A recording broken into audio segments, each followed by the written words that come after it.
Bismillahirrahmanirrahim. Assalamualaikum warahmatullahi ta'ala wabarakatuh. Alhamdulillah. Alhamdulillahi rabbil alamin.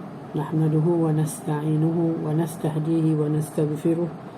Wa na'udzu billahi min shururi anfusina wa min sayyiati a'malina. Man yahdihillahu fala mudilla lahu wa man yudlil fala hadiya lahu.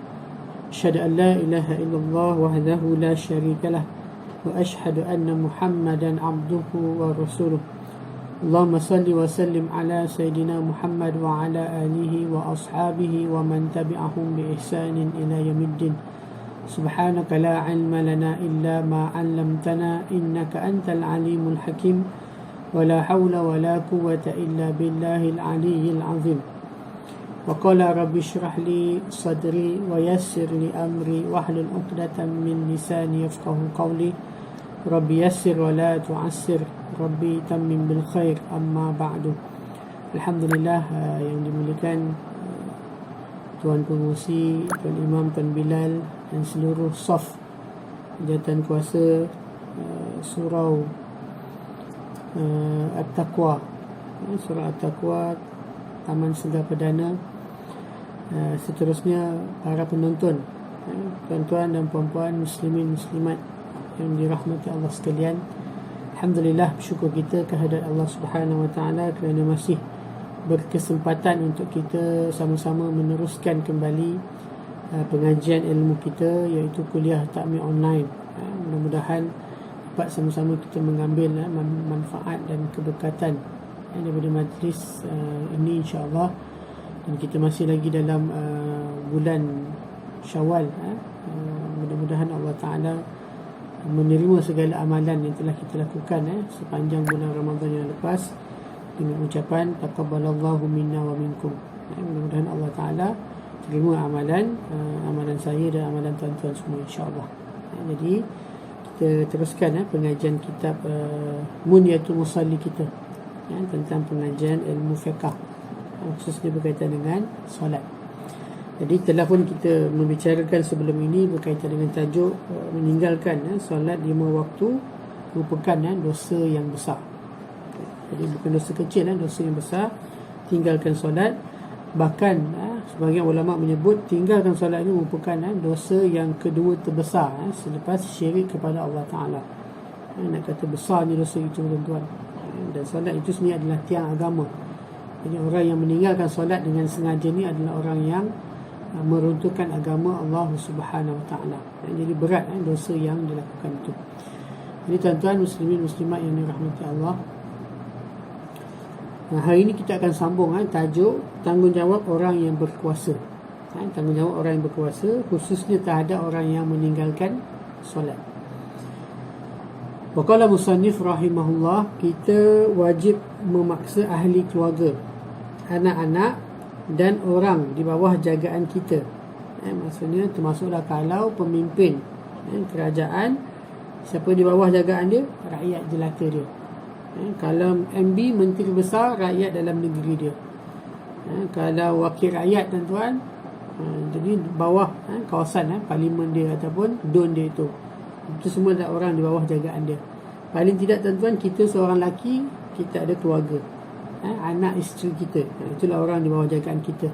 Termasuklah kalau kita ada orang gaji itu pun termasuk orang bawah jagaan kita. Kalau kita bos dalam satu syarikat, pekerja-pekerja kita tu orang bawah jagaan kita. Kalau pengetua, guru, pelajar-pelajar sekolah tu adalah orang di bawah jagaannya.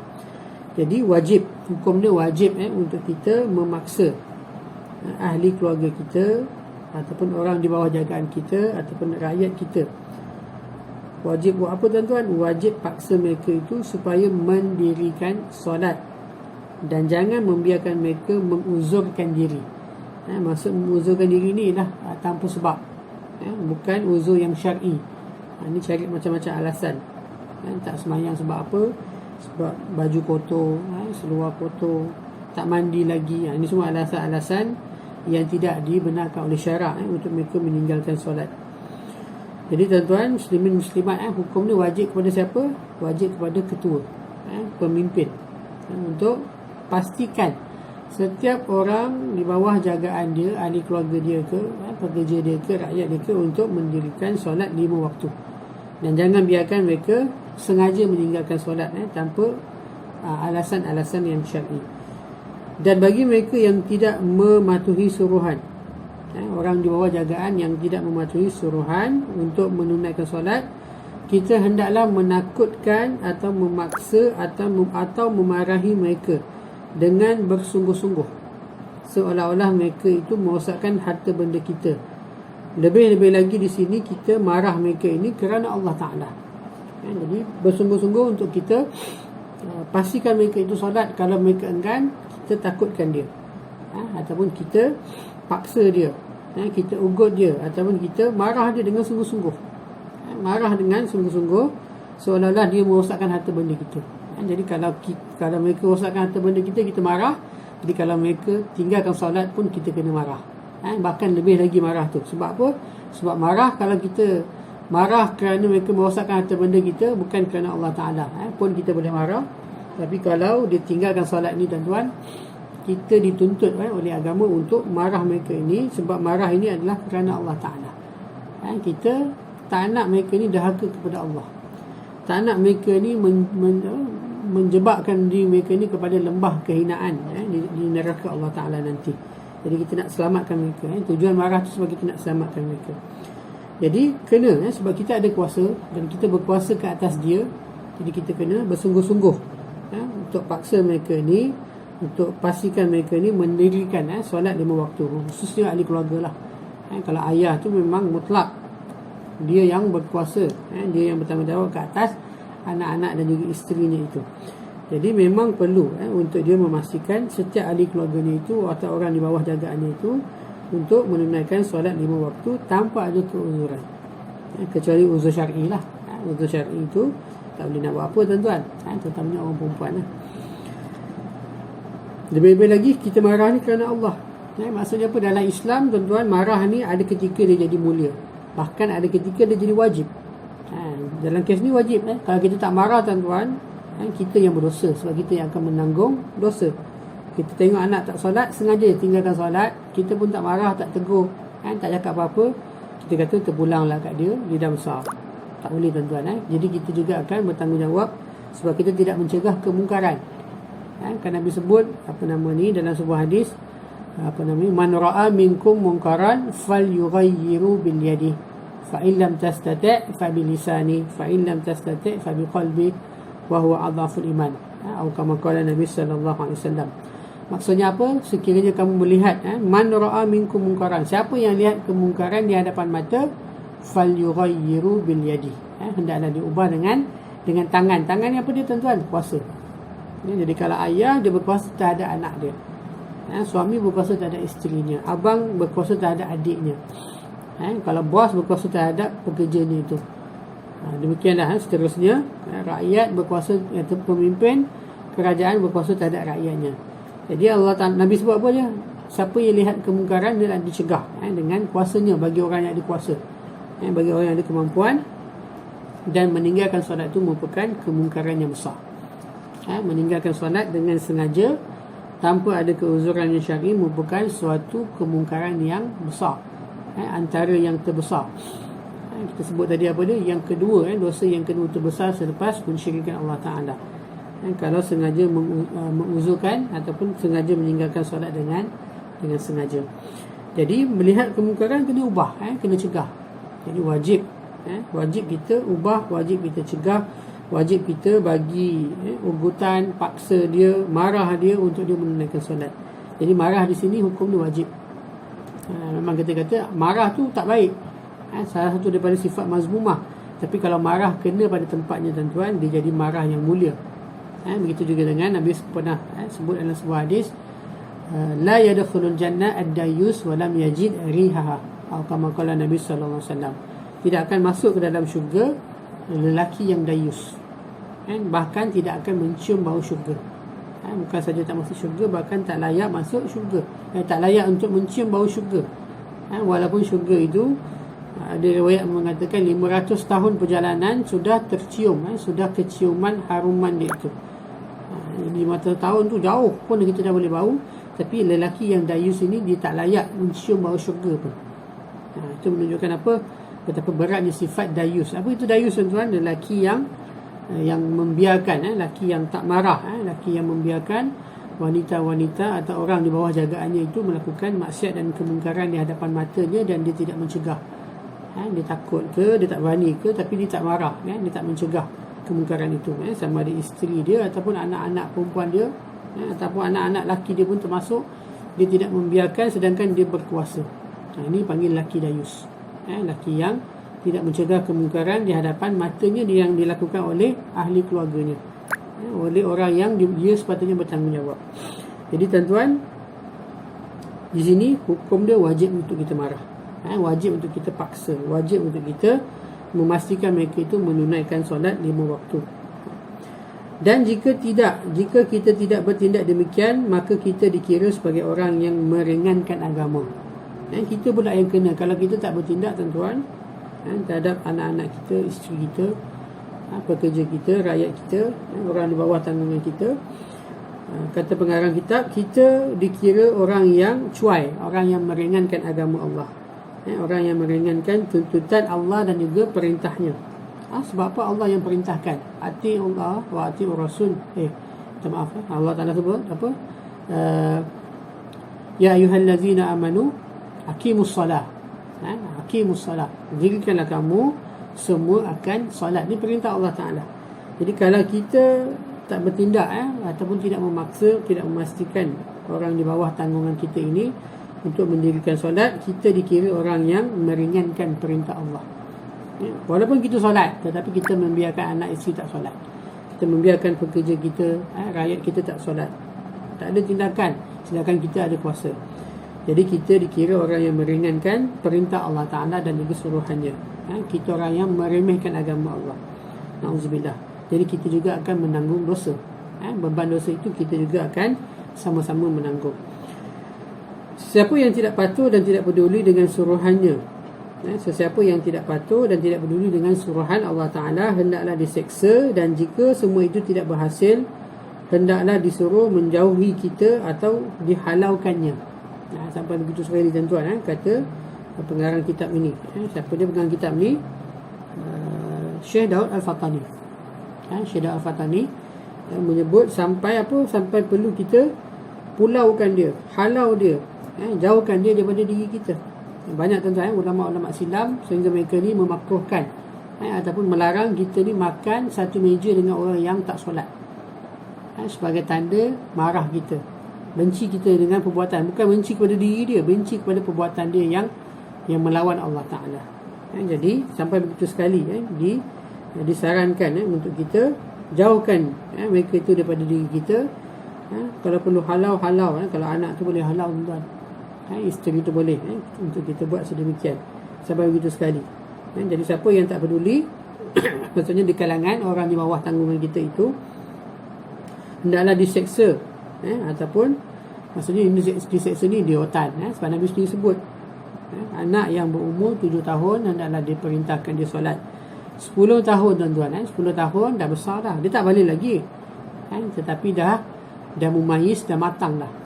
Kita kata dah matang lah ke mumayyizan dia tu, maksudnya dah boleh dididik dengan sempurna. Jadi hendaklah diotan. Diotan ni bagi dia rasa sakit, bagi dia rasa sakit supaya dia tidak meninggalkan solat. Dibenarkan merotan anak yang tidak mahu menunaikan solat usia 10 tahun ke atas. Jadi kalau dah suruh dia tak nak, rotan dia, bagi dia kesakitan. Kalau rakyat, pemimpin dia boleh penjarakan dia. Boleh juga rotan, bagi hukuman rotan orang yang sengaja tinggalkan solat. Dan kalau tak berhasil juga, kita jauhkan diri mereka itu daripada kita. Rotan pun tak makan sama juga. Bila kita jauhkan dia, halau dia, pulaukan dia. Sesungguhnya orang semacam ini adalah syaitan yang tiada kebaikan daripadanya dan tiada keberkatan untuk kita bersama dengan mereka. Sebab orang yang meninggalkan solat ni hidupnya tidak ada keberkatan, tak ada kebaikan pada mereka ini. Semua kebaikan semuanya mesti berpandukan kepada solat. Seperti mana dalam sebuah hadis Nabi menyebut, Mafhum dia itu apa dia? Amalan yang mula-mula sekali Allah akan hisap ialah solat. Baik solat kita, semua amalan kebaikan kita akan dihisap. Tak baik solat kita, buruk solat kita, apatah lagi kalau kita memang tak solat, semua kebaikan kita tidak ada nilai di sisi Allah Ta'ala. Jadi orang yang tak solat ni, orang yang tidak ada kebaikan daripada dia. Bahkan tidak ada keberkatan pada dirinya itu untuk kita bersama dengan dia. Tak ada keberkatan untuk kita duduk makan bersama dengan dia. Kita beramah mesra, kita berkasih sayang dengan golongan seperti ini setelah kita berusaha. Jadi kalau kita tak berusaha lagi, kita boleh dakwah. Kita dekati dia untuk tujuan dakwah. Tapi kalau kita dah ajak, kita dah rayu, itu kalau kawan-kawan lah. Tapi kalau ahli keluarga kita dah paksa dia, kita dah rotan dia anak kita, masih lagi tak nak, waktu tu kita boleh jauhkan dia daripada kita, sebagai tanda kesungguhan kita membenci perbuatannya itu. Sebab kata pengarang, orang yang semacam ini dia seumpama syaitan, yang tidak ada kebaikan dan tidak ada keberkatan pada dirinya itu. Bahkan haram kita berkasih sayang dan bersekedudukan dengan mereka. Sehingga ulama menyebut haram kita berkasih sayang dan bersekedudukan dengan mereka. Sebaliknya kita kena berseteru dengan mereka dan memutuskan hubungan baik dengan mereka, kerana mereka ini melawan hukum Allah Ta'ala dan juga Rasulnya. Jadi musuh Allah dan musuh Rasul adalah musuh kita, musuh orang yang beriman. Seperti mana firman Allah Ta'ala dalam ayat 22 surah Al-Mujadalah. A'udzubillahi minasyaitanirrajim.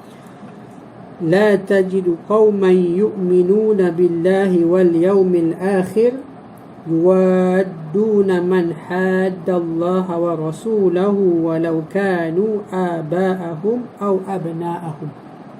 Firman Allah Ta'ala dalam surah Al-Mujadalah ayat 22 yang bermaksud, engkau tidak akan dapati kaum yang beriman kepada Allah dan beriman kepada hari kemudian akan mengasihi orang yang menyalahi Allah dan Rasulnya, walaupun mereka itu adalah bapa-bapa mereka ataupun anak-anak mereka. Allah Ta'ala sendiri sebut, tuan-tuan, apa dia? Kita takkan jumpa orang yang beriman kepada Allah dan Rasul, kepada Allah dan hari akhirat. Kata Allah Ta'ala, engkau tidak akan dapati ada kaum yang beriman kepada Allah dan hari akhirat, hari kemudian, yang mana mereka ini mengasihi, mereka ni berkasih sayang dengan orang yang lawan Allah dan Rasul. Tak jumpa. Orang beriman sifatnya dia tidak mengasihi orang yang menyalahi Allah dan Rasul. Orang yang lawan dengan Allah dan Rasul ni termasuklah orang yang meninggalkan solat, walaupun mereka itu adalah bapa-bapa mereka ataupun anak-anak mereka. Cuma kita boleh doa je. Doa Allah bagi dia taufik hidayah, Allah bagi dia kekuatan untuk dia istiqamah. Tetapi bukan untuk kita berkasih sayang dengan mereka ini. Sebab bila kita berkasih sayang, semua kita redha dengan perbuatan mungkar yang besar, mungkaran besar yang dilakukannya itu. Kata Allah Ta'ala, walaupun mereka itu adalah bapa-bapa mereka ataupun anak-anak mereka. Ini bukan sifat orang beriman yang mengasihi orang yang bermusuh dengan Allah dan Rasulnya. Jadi tuan-tuan muslimin muslimat, ayat ini menafikan iman terhadap mereka yang mengasihi orang yang menyalahi Allah dan Rasul, walaupun mereka itu terdiri daripada ahli keluarga yang paling hampir, dan menyangka akan dimaafkan kepada orang awam yang tenggelam di dalam kelalaiannya. Orang awam pun wajib solat 5 waktu. Kita kata tak apalah, dia ni orang awam, bukan orang yang ada ilmu. Tak, siapa-siapa saja tuan-tuan, semua orang. Sebab hukum solat 5 waktu ni dia fardu ain, dia bukan fardu kifayah. Solat 5 waktu fardu ain maksudnya setiap orang wajib solat 5 waktu, every single, setiap orang, tuan-tuan. Jadi ayat ini menafikan terhadap mereka yang mengasihi, menafikan keimanan. Jadi kalau orang itu beriman, dia tidak akan mengasihi orang yang lawan Allah dan Rasul, terutamanya orang yang tinggalkan solat. Jadi kalau dia sayang, dia mengasihi orang yang tinggalkan solat, dia mengasihi orang yang menyalahi Allah dan Rasul ni, bermakna dia ada masalah iman. Iman itu terjejas. Kalau ikut ayat ni, dinafikan iman bagi mereka ini sekiranya mereka mengasihi orang yang lawan Allah dan Rasul. Jadi kita kena usaha, kena memastikan mereka ini, terutamanya orang yang di bawah tanggungan, orang yang bawah tanggungjawab kita ini, untuk sentiasa menegakkan agama Allah Ta'ala dengan mendirikan solat. Seperti mana dalam sebuah hadis Nabi ada menyebut, man aqama as-salah faqad aqama ad-din wa man tarakaha faqad hadama ad-din, atau kama qala Nabi sallallahu alaihi wasallam. yang mana Nabi sebut, barang siapa yang mendirikan solat, maka dia telah menegakkan agama Allah, dan barang siapa yang meninggalkannya, yakni meninggalkan solat, maka dia telah meruntuhkan agama Allah. Jadi perbuatan meninggalkan solat dengan sengaja ini seumpama mereka ini meruntuhkan agama Allah. Adakah kita hendak berkasih sayang dengan orang yang meruntuhkan agama Allah, tanpa kita membiarkan, tanpa kita berusaha untuk memastikan mereka ini mendirikan balik, menegakkan balik agama Allah Ta'ala dengan mendirikan solat itu. Jadi tuan-tuan, demikianlah tanggungjawab yang besar bagi pemimpin, bagi orang yang memiliki kuasa, khususnya kita sebagai orang lelaki lah. Paling tidak kita berkuasa terhadap keluarga kita. Kalau kita bos, pekerja kita, apatah lagi kalau kita kerajaan. Jadi berat tanggungjawab sebagai seorang ketua ni. Sebab Nabi sebut, kullukum ra'in wa kullukum mas'ulin an ra'iyatihi. Setiap kamu adalah pemimpin, dan setiap pemimpin itu dia akan bertanggungjawab di atas orang di bawah tanggungannya itu. Jadi tuan-tuan, bukan satu yang mudah. Jadi orang hari ini berebut nak jadi pemimpin, sedangkan dia tak tahu betapa besarnya dosa dan tanggungjawab dia tu, sekiranya dia tidak laksanakan dengan sebaik yang mungkin. Jadi orang yang tinggalkan solat, hari ini kita nampak seolah-olah tidak ada tindakan. Solat 5 waktu ni lah. Kalau solat Jumaat tu dia ada enakmen, memang ada enakmen undang-undang yang tinggalkan solat Jumaat tu dia boleh kena tindakan. Orang yang tak puasa tu boleh kena tangkap. Tapi yang tak solat tu payah, sebab kita nak detect pun payah. Pihak kerajaan nak detect pun payah orang yang tinggalkan solat 5 waktu ni. Paling tidak itulah kita kata dalam rumah tu ketua keluarga tu kena berjaga-jaga, kena melihat, kena bertanggungjawab. Tapi yang malang lagi kalau ketua keluarga pun tak semayang. Berat tuan, ayah sendiri tak semayang, suami sendiri yang tinggalkan solat. Itu bergantunglah kepada ahli keluarga yang lain, datuk dia ke, ataupun ketua kampung ke, yang mengetahui, ketua taman ke, kalau tahu rumah-rumah ni adalah orang yang tak semayang, perlu diberi peringatan. Perlu diberi peringatan agar mereka ni menjaga agama Allah Ta'ala ini untuk terus mendirikan solat itu. Jadi tuan-tuan, demikianlah antara tanggungjawab yang besar bagi mereka yang berkuasa. Tentang apa? Tentang hukum meninggalkan solat bagi orang di bawah tanggungan itu. Wallahu a'lam. Nanti kita akan sambung tuan-tuan tajuk seterusnya nanti berkaitan dengan hukum bagi orang yang luput sembahyang. Orang yang tertinggal sembahyang bagaimana? Apa yang perlu dibuat? Jadi insya-Allah kita akan sambung nanti pada pertemuan akan datang. Mudah-mudahan ada kebaikan yang boleh kita ambil untuk kita amalkan sama-sama dan kita sebarkan insya-Allah. Apa yang baik daripada Allah Ta'ala, yang lemah dan kurang itu dinisbahkan kepada saya. Aku liqauli hadza astaghfirullahalazim li wa lakum. Wassalamualaikum warahmatullahi taala wabarakatuh.